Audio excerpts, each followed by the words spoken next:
Nabi Kareem Muhammad wa ala alihi tayyibin wa sahbihi salihin. Assalamu alaikum wa rahmatullahi wa barakatuh, my brothers and sisters who've attended.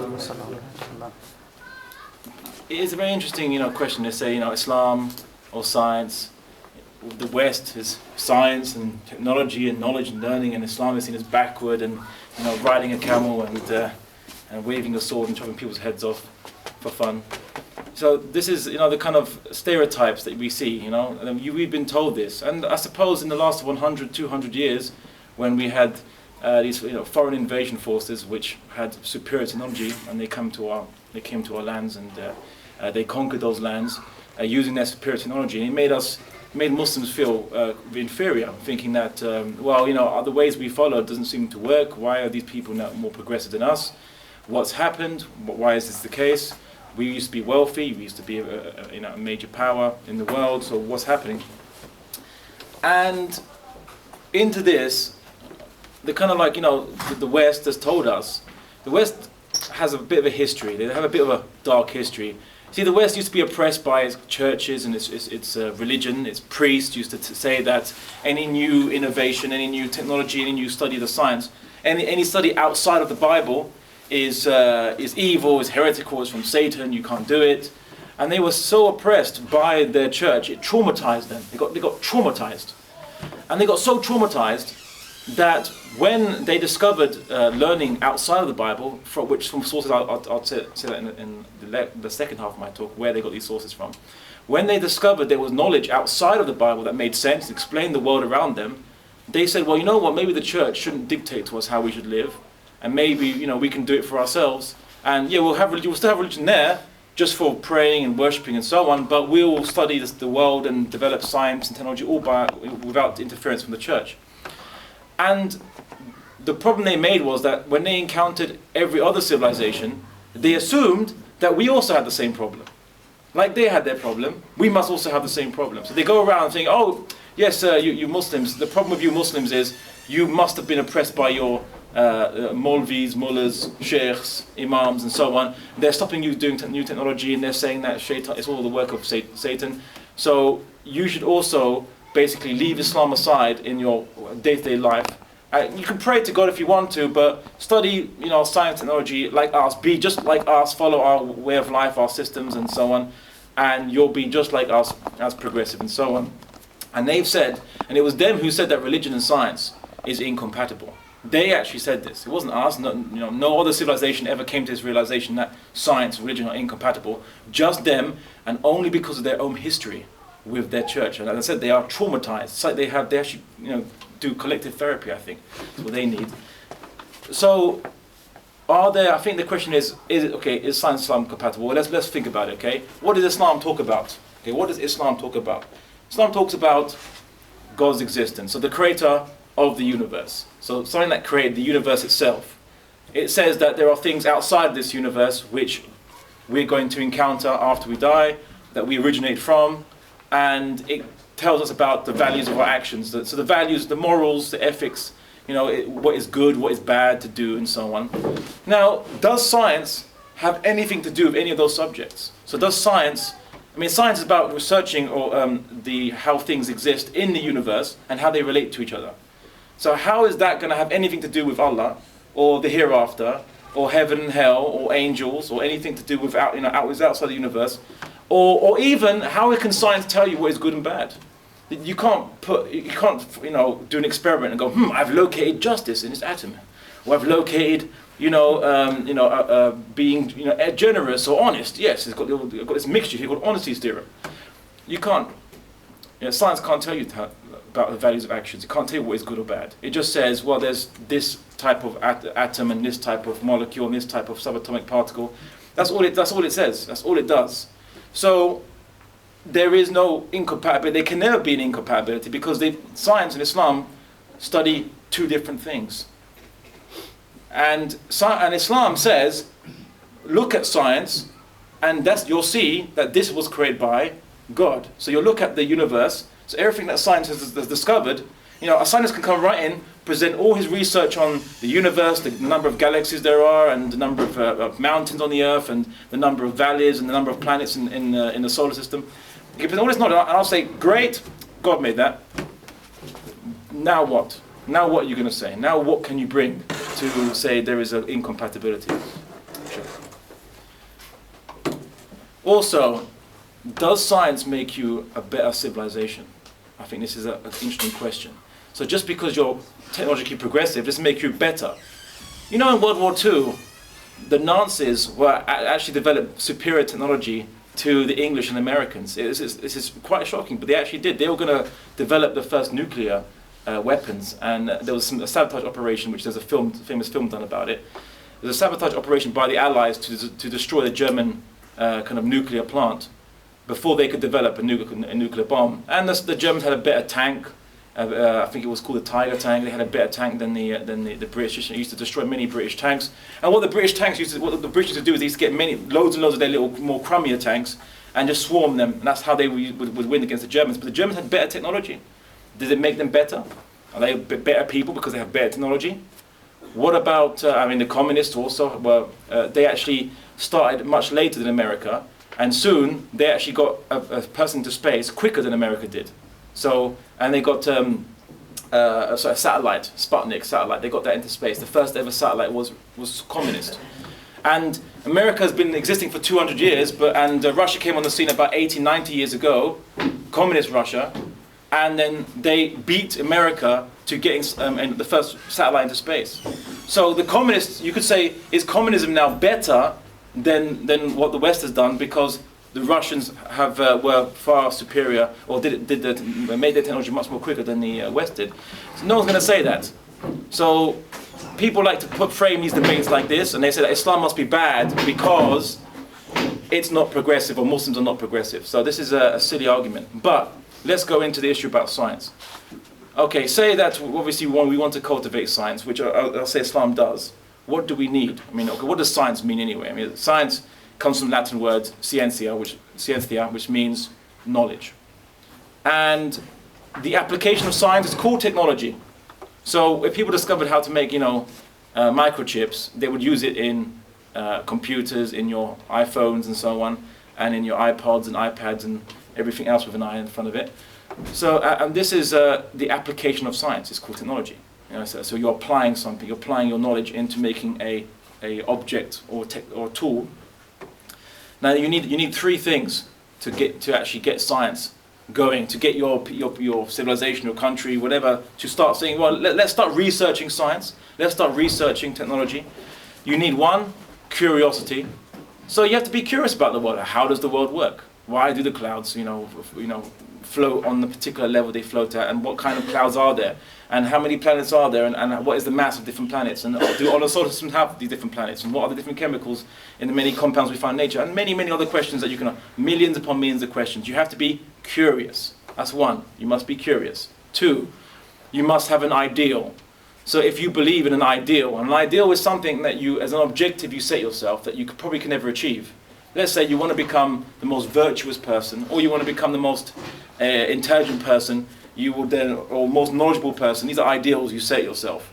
You probably can never achieve them, but they'll always motivate you to improve yourself. See, it's an ideal. So you must have an ideal that will want to make you improve your material conditions or your knowledge. And three, there has to be problem solving. So if you're in a situation that you have a problem, you will find a solution to it. You will develop a solution to it. I mean, just an example, yeah? Let's say an interesting example. In Iraq, and Afghanistan, right? In Iraq, they used this, they developed this special kind of roadside bomb that would penetrate armor. They concentrated explosion so that it would penetrate armor, so when an occupation force vehicle comes, it will go through its armor. And these are people of low technology, but because they had a problem, which is penetration of armor, they developed a solution. Even though they're low tech, it was a low tech solution. So you see, if there's a problem, humans will naturally develop a solution. So these are the three things that will motivate you people to improve and to research. So what does Islam say on this? Well, let's start with curiosity. In the 88th surah, ayah 17 to 20, Allah subhanahu wa ta'ala says, would not they go and see how the camels are created, how the sky is raised high, how mountains are fixed firm, and how the earth is spread out? Or in another surah, surah 56, ayah 68 to 69, do you see the water which you drink, Do you bring it down from the clouds, or do we? So Allah's making a challenge, saying, do you bring the water down from the clouds, or does Allah bring it down? Now these are things. It's telling us now to look at the natural world. See about the natural world. Again, other surah, verily in the heavens and the earth are signs for those who believe. In the heavens and the earth, these are signs for those who believe. So everything around us is the signs of God. And I explain what he means by sign. You know the word for sign in Arabic in this particular verse is ayat. And we know that in the Quran, one verse of Quran is called an ayat. So in essence, as I like to put it, Muslims believe in two holy books. One is the Quran, and one which is a revelation from God, and one is the other revelation from God, the universe, everything He's made. This is His revelation. The whole universe. And He says it is an ayat. Each different aspect of it are ayat. So if we want to know more about Allah subhanahu wa ta'ala, know more about our Creator, then surely, just like we would go to the Quran and read His ayats, we should also go to the universe and read His ayats there. How did He make the universe? How does it work? What can the universe tell us more about the Creator? Surely, if someone's made something, a creation, then studying the creation will tell you a bit more about the Creator. And this is the kind of curiosity that Islam gives, and there are so many verses. Verily in the creation of the heavens and the earth and the alteration of night and day, these are signs for men of understanding. Now let man consider, so listen, now let man consider how he came into earthly existence. He was created from a gushing fluid proceeding from between the backbone and the ribs. So these are, the Quran is telling us, and there's so many verses, and you probably read it yourself, saying that, do you not see this? Do you not see that? Do the disbelievers not see that Allah, that the heavens and earth are one unit, and Allah rent it asunder, which is the creation of the universe? Do you not see these things? So the Quran is always telling us to look, to see. You don't really get that much in other holy books, actually. So in the book which the Jews call the Torah, and in the book which the Christians call the New Testament, or the Gospels, you don't get that. You don't have it saying, do you look at this and see this, see this part of how God's done this, and see, consider this point, think about this point. It doesn't tell us this. It doesn't tell us to think, actually, in the New Testament, at least anyway. So the Quran is getting us to think. It wants to make you curious, and that's what you need. That's one thing. What about ideals? In the 45th surah, ayah 13, Allah says, Allah has indeed made all things in the heaven and the earth subservient to humankind.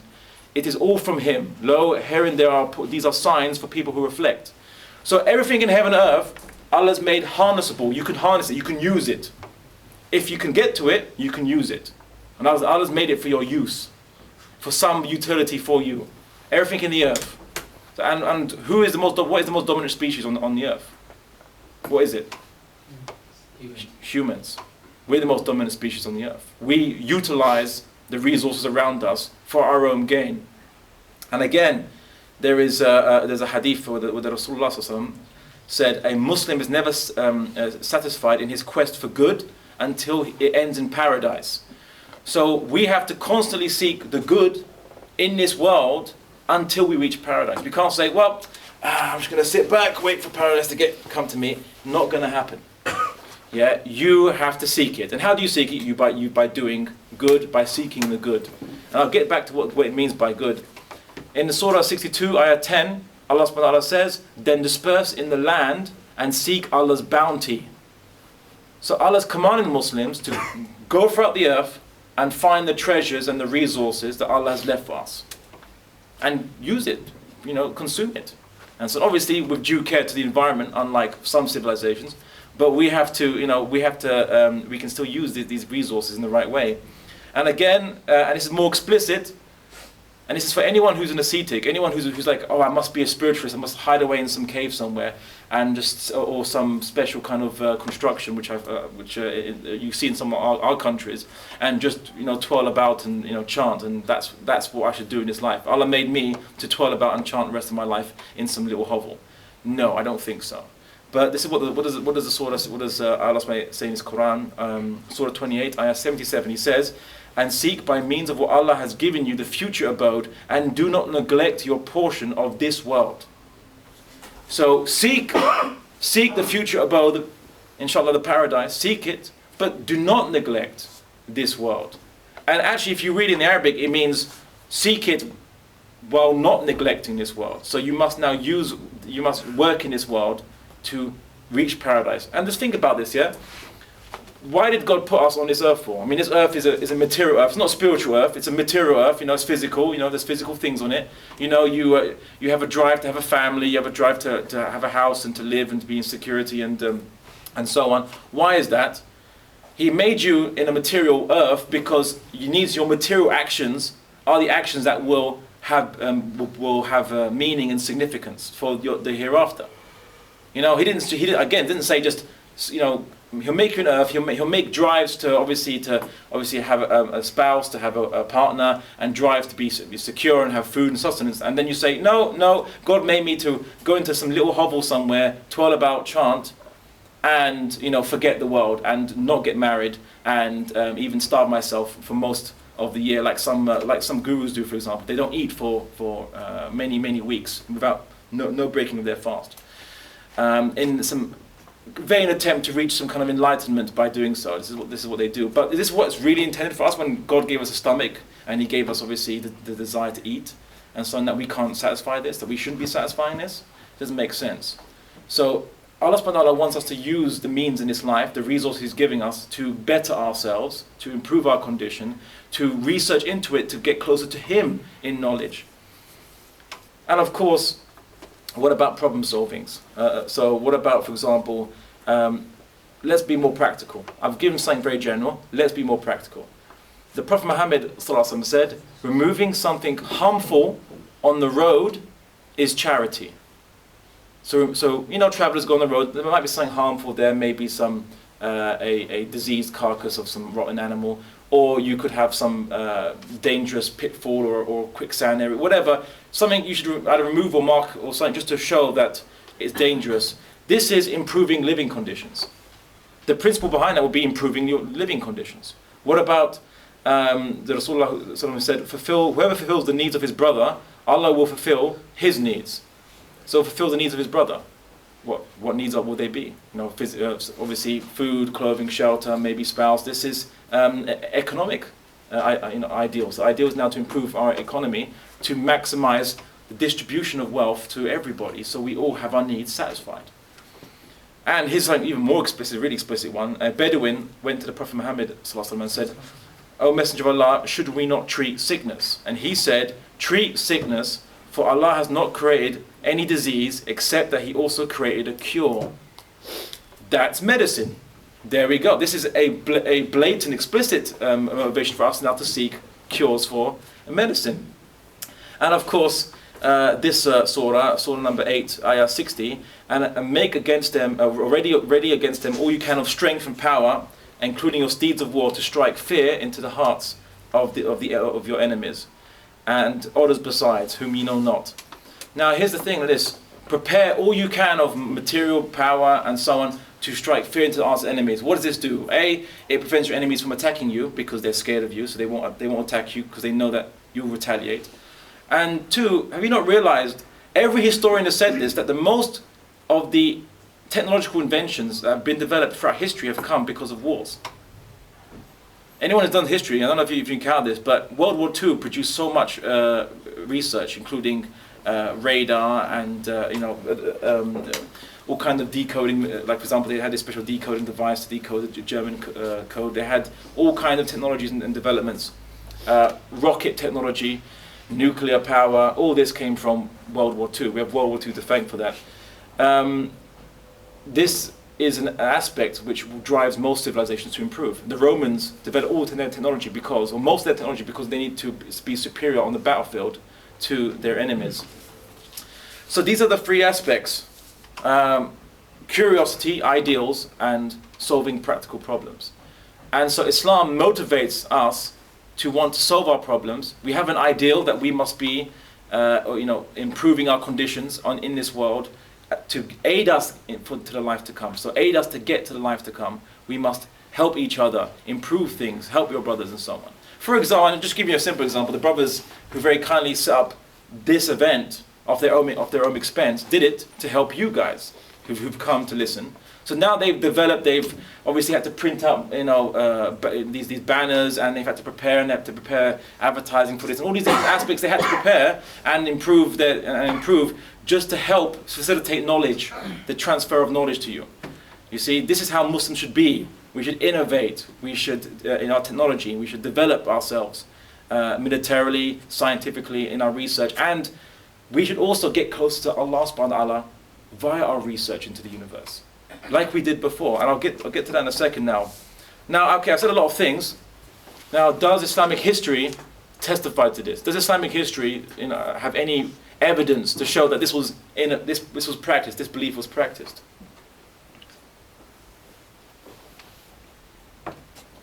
Well, what kind of technologies did the Muslims come up with? You had, believe it or not, nanotechnology developed by the Muslims. There was a special kind of way of making metal blades for swords, and it's called, Damascus blades were very famous for this. They had carbon nanotubes. Now, obviously, the Muslims didn't manipulate atoms with their technology, but what they did is they worked out a heating process that would make the lightest kind of steel you can get, but the sharpest and the hardest steel possible. And Damascus blades became famous throughout the world. They were even arguably superior to the Japanese samurai sword.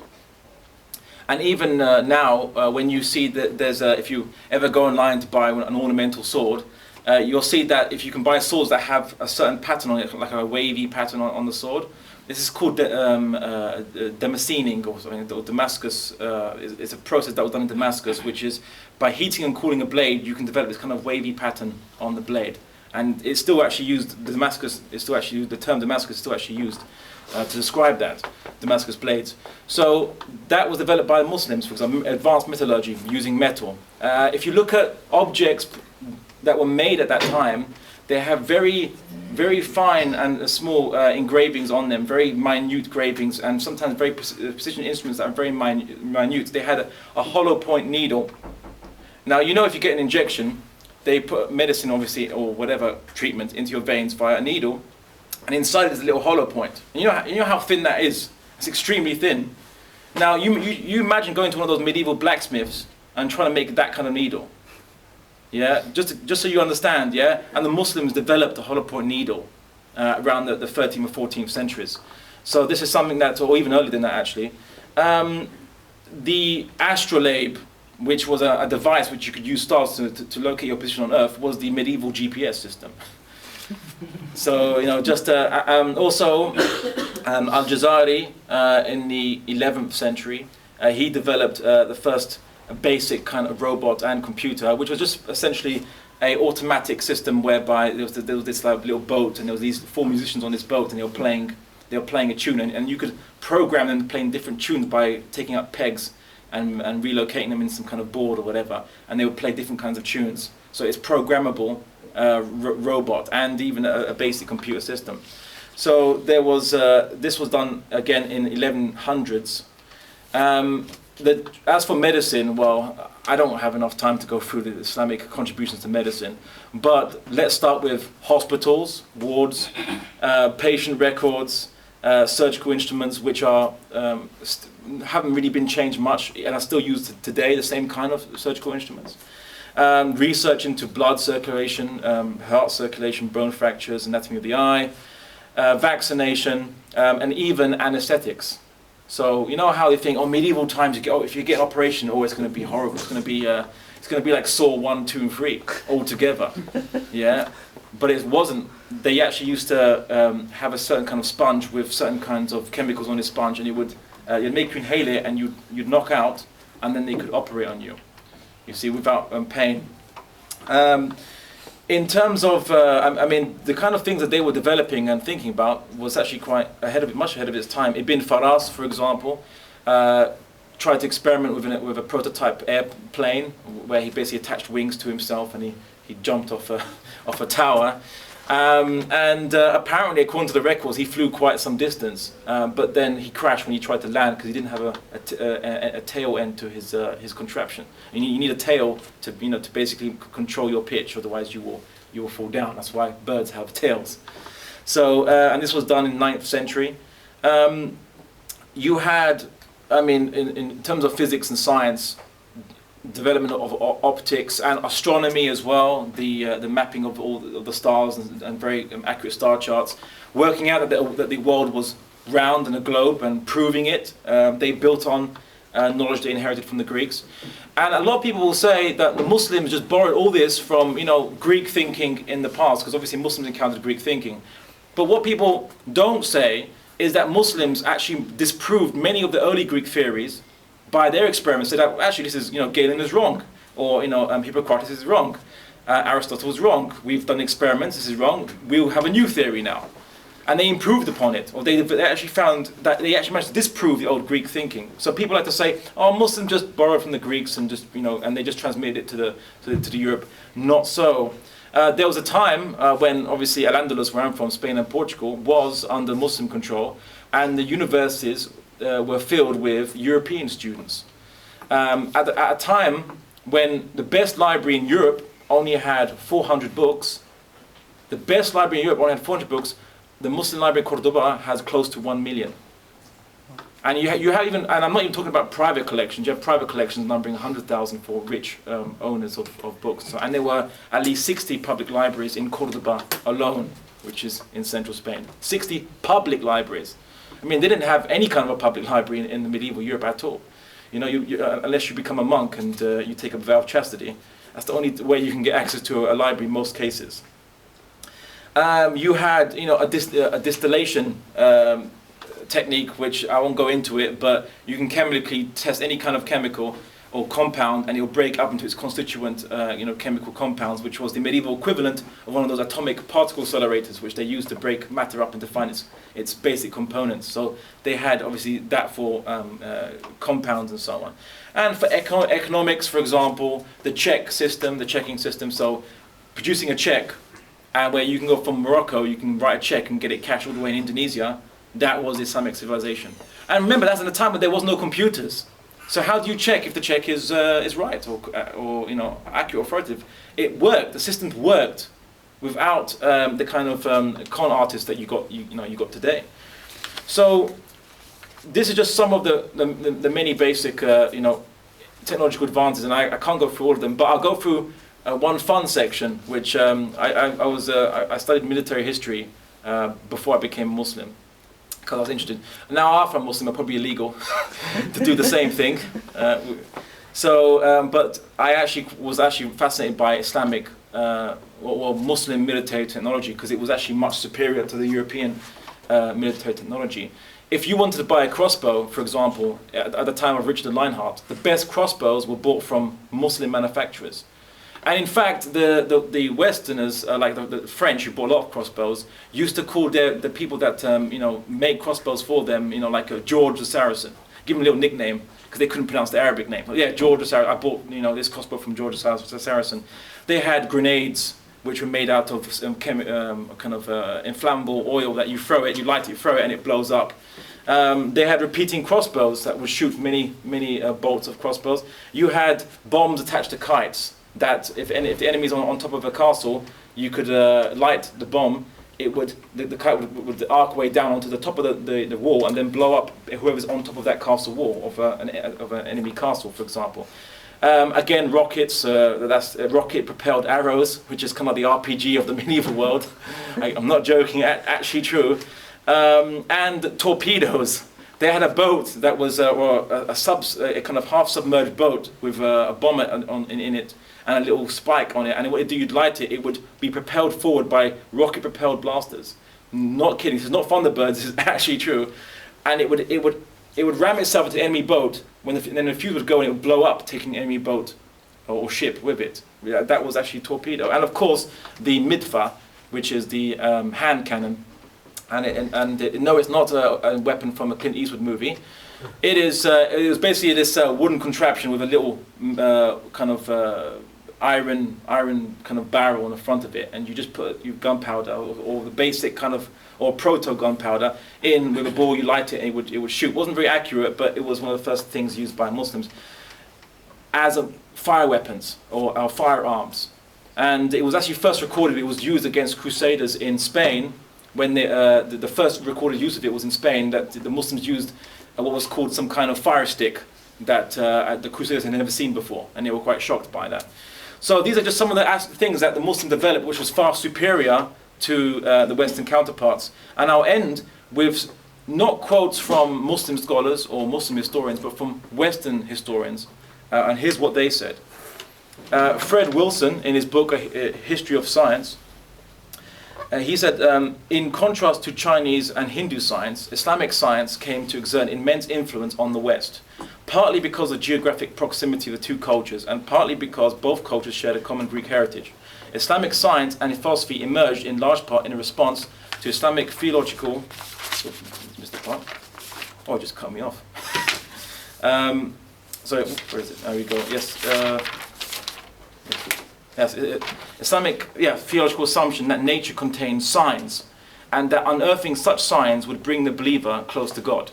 So Fred Wilson, in his book History of Science, noted that what drove the Muslims to investigate science was because they believed that the universe had signs of God, and by investigating it you can get closer to God. And this is Fred Wilson saying this. So it's not Muslim, it's not me saying this, it's not me trying to twist our text to prove the point. This is what a historian is saying. You have Adam Smith, who's a famous European philosopher. He's one of the foundational philosophers of Europe, the kind of European society, Western society we have today. And he said that, he's an 18th century philosopher, and he said that the empire of the caliphs seems to have been the first state under which the world enjoyed a degree of tranquility which the cultivation of sciences required. It was under the protection of the generous and magnificent princes that tranquility, which their mild, just and religious government diffused over their vast empire, revived the curiosity of mankind to inquire into the connecting principles of nature.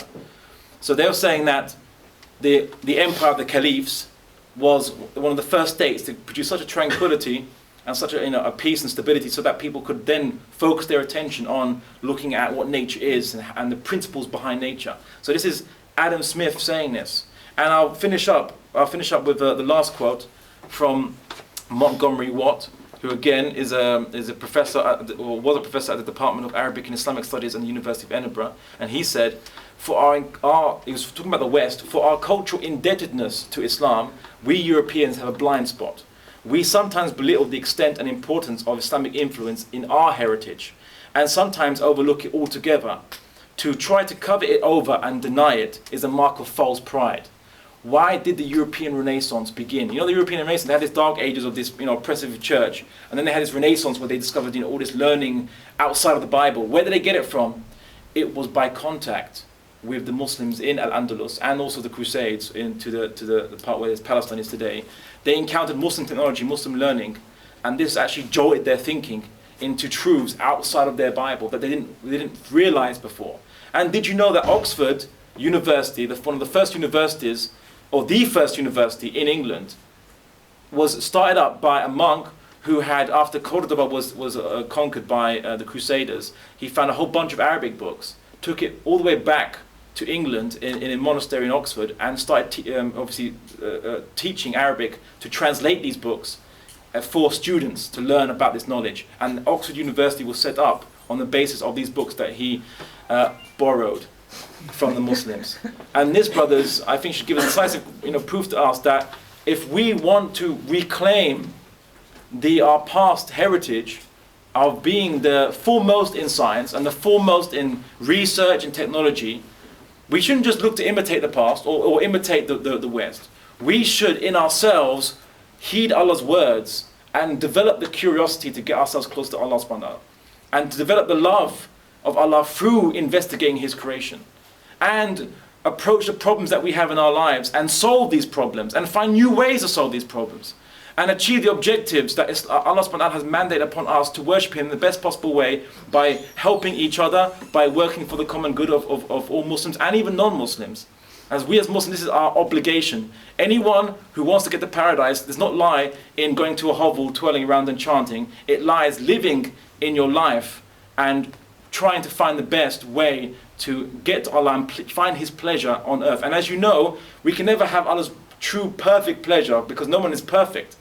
But in striving, we set ourselves this high goal by striving to attain this perfect push of Allah subhanahu wa ta'ala, we will be the most virtuous, the most progressive, and the most open-minded civilization that this world has seen. قولي قولي هذا واستغفر الله العظيم.